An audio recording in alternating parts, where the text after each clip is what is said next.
Assalamualaikum sahabat-sahabat yang dirahmati Allah.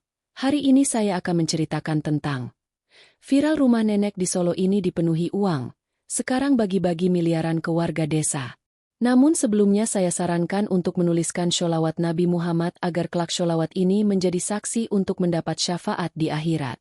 Like dan subscribe ke channel ini sangat membantu menyebarkan dakwah Islam dan menjadi amal jariah. Di ujung desa Gentan, Solo, berdiri sebuah rumah tua yang hampir tak pernah dilirik siapapun.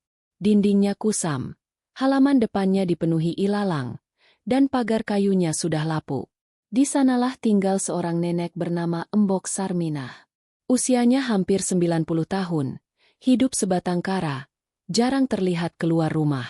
Warga desa hanya tahu, ia masih hidup dari asap dapur yang kadang mengepul, dan suara radio tua yang terdengar lirih dari dalam rumah. Namun suatu pagi, terdengar kabar mengejutkan. Seorang anak kecil yang bermain layang-layang di dekat rumah Embok Sarminah tak sengaja melihat jendela terbuka. Dari celah tirai, tampak tumpukan benda mengkilap. Uang. Banyak sekali uang. Mata anak itu membelalak, dan kabar pun menyebar. Tua. Warga desa mulai berdatangan, penasaran. Ada yang mencoba mengintip, ada yang sekadar melintas pura-pura lewat. Tapi Embok Sarminah tetap tak keluar. Hingga suatu sore, seorang ibu hamil pingsan di depan pagar rumahnya. Nenek tua itu keluar, membopongnya masuk dengan tenaga yang tak sebanding dengan usianya. Dari situlah semuanya bermula. Saat si ibu siuman, ia bercerita bahwa di ruang tamu rumah itu, ada tumpukan koper dan kardus, semuanya penuh dengan uang tunai.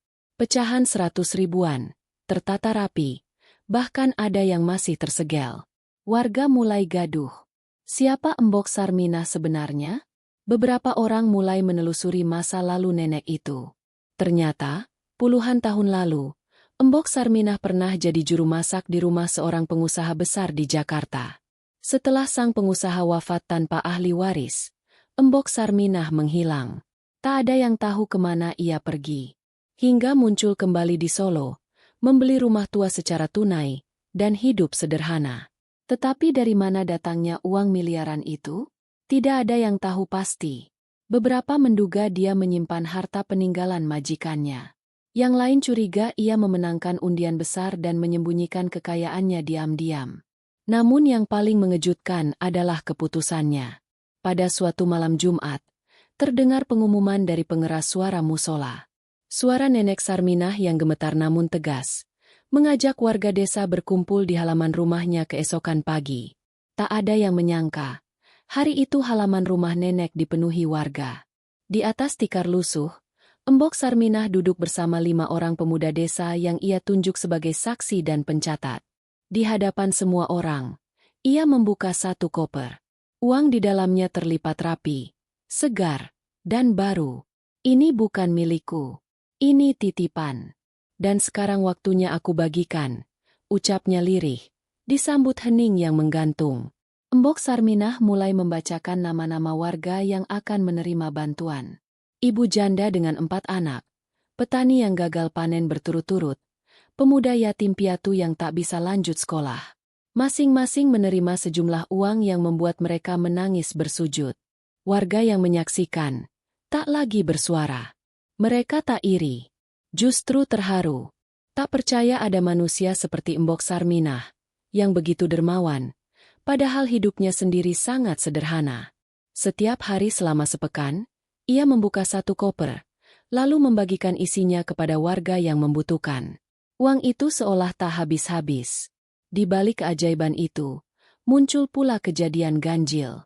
Seekor burung hantu sering bertengger di atap rumahnya tiap malam.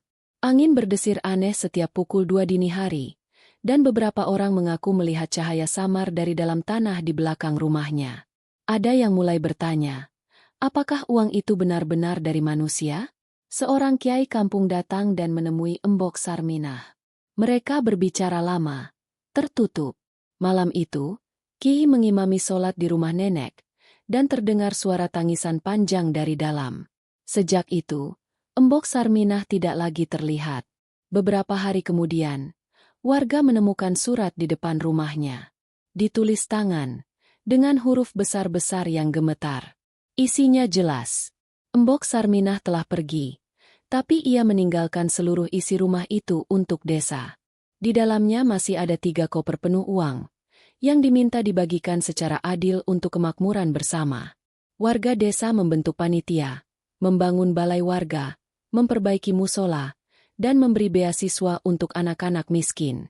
Rumah tua itu kini dijaga dan dijadikan tempat berdoa. Tak ada yang tahu kemana Embok Sarminah pergi.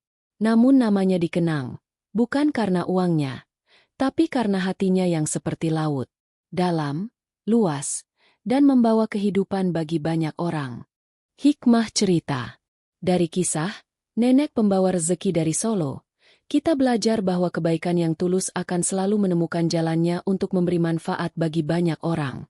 Harta yang dibagikan dengan ikhlas tidak akan berkurang, justru akan menambah keberkahan hidup. Firman Allah Subhanahu wa Ta'ala. Perumpamaan orang-orang yang menafkahkan hartanya di jalan Allah adalah seperti sebutir biji yang menumbuhkan 7 bulir. Pada tiap-tiap bulir ada 100 biji. Allah melipat gandakan ganjaran bagi siapa yang Dia kehendaki. Quran Surat Al-Baqarah 261. Catatan.